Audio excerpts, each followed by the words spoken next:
જય ખોડિયાર મારા છોકરાને મુકેશ ભુવાજીએ હવેનો જીવતો કર્યો, આઈસીયુ માંથી બહાર કાઢ્યો, નવું જીવન આપ્યું। 45 ટાંકા હતા।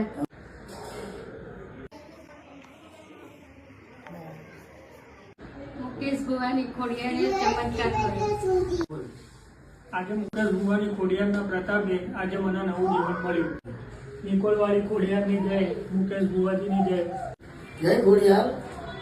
તો મેં મારી ખોડિયાર અરજી કરી કે જે દીકરો તંદુરસ્ત રીતે આઈસીયુ માંથી બહાર આવી એવી મારી ખોડિયારના ચમત્કાર છે। બોલો ખોડિયાર માતની। ઓ ભલ દુનિયા બદલાતી મારી માતા ના બદલાય, માં ખોડલ જે બોલે 100% હાચું થાય। એ મારી ખોડિયારે કીધું છે બેટા સતની રાહ